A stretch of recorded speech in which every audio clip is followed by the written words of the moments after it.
Hey there everyone, me again. And today I have the YouTube Pagan Challenge Week 6. And that prompt is, what are your cultural influences? Well, I am pretty bland on this front because on one side of my family we come from Germany and on the other side is Austria. So basically the same thing, although Germans and Austrians will not agree to that. But, you know, more or less the same language, more or less the same culture, aside from when you get really far divergent between, you know, the Austrians and where they were in northern Italy is a little bit different, and the far north of Germany is a bit different. When you get over to the kind of where Germany shares the border with France, again, there's some change up, but really that whole region is very similar. As far as basic beliefs, the towns and the specific cultural differences for families and regions, those are very different. But my overall cultural influences are German because of my family. And I'm first generation American on one side, on my father's side, and then on my mom's side I'm kind of one and a half. My mom was born in the United States, but her brother and sister were not, so her family was brand new to the country when she was born here. So I personally, in fact, this is another kind of interesting thing I've found from my particular take on being an American. I am not really fully American. Not like, for example, my brother. My brother is 9 years younger than me. He is a total American. He fits in very well. I was always kind of somewhere in between. My sister and I, my twin sister and I, we would go back and forth when we were younger. Not frequent, I mean, we didn't go every year back and forth to Europe, but we did go enough times that Europe does feel like a second home.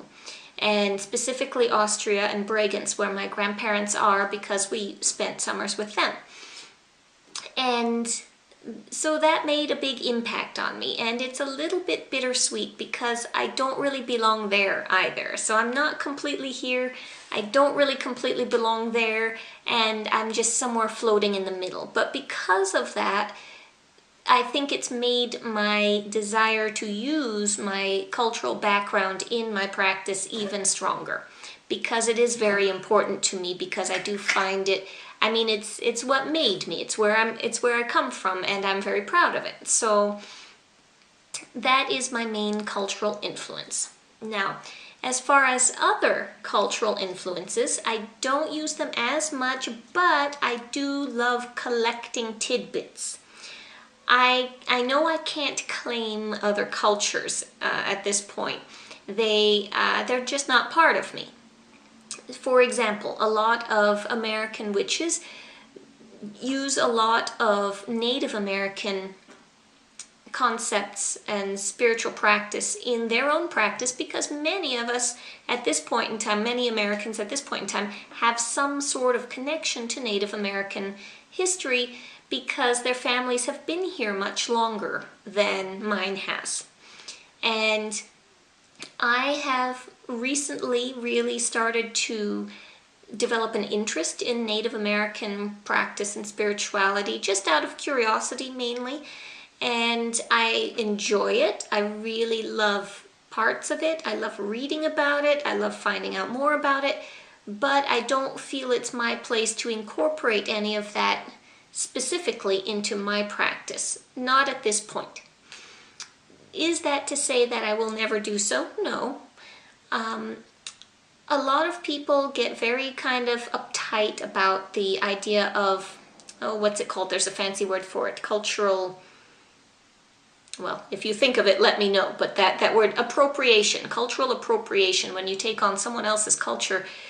But honestly, I think when that happens, we shouldn't be upset about it, because there's that idea that, you know, and I'm forgetting the quote again, but about copying being flattery. So, you know, if someone wants to take on a part of your culture, it's because that part of the culture is it impresses them. It resonates with them. And so even if they're not necessarily of that culture, they can appreciate and experience that portion of your culture, even though they're not actually a part of it.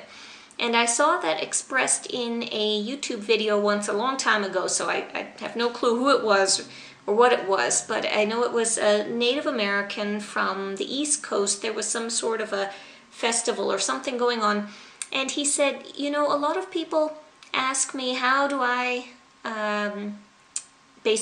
become Native American? How do I become or use the spirituality of the Native Americans? And his answer is always, well, if you're not Native, you're not Native. That's just how it is. But you can't become Native, but you can develop a Native heart. You can have the heart of a Native American. And this concept comes up again. I mentioned in another video, Denise Lynn. I've been reading her books lately, and she is part Cherokee. And she says the same thing in her book, Kindling the Native Spirit.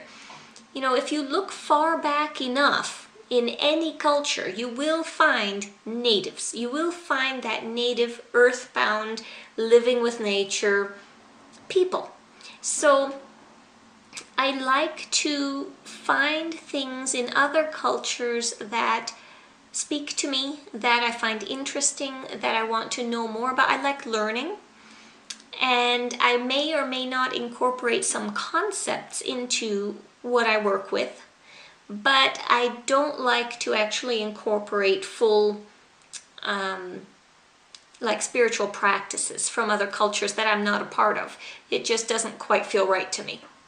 That said, some of the other cultural influences that I have looked into, aside from recently Native American, aspects of Japanese spiritualism, as far as things like the concept of a water child, a miscarried or lost child, and which came up not for me personally, but for someone very close to me several months ago.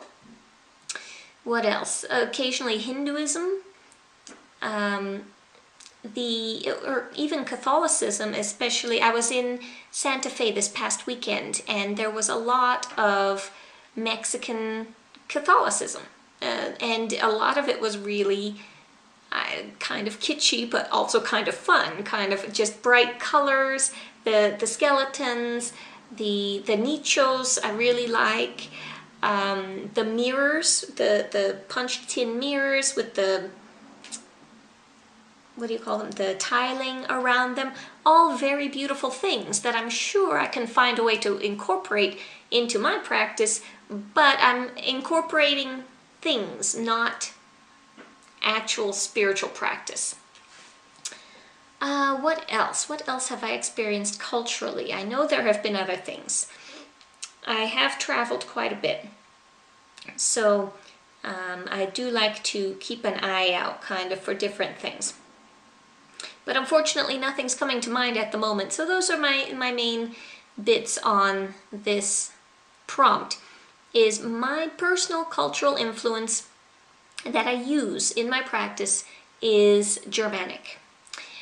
Other cultural bits and pieces that I may find a way to incorporate here and there are just, you name it, anything. Anything that resonates with me at the time. If it comes up while I'm researching for a specific topic, then if I like the concept, I will kind of tweak it and make it my own. So thanks again for watching, and I will be back again with next week. Thanks very much. Bye.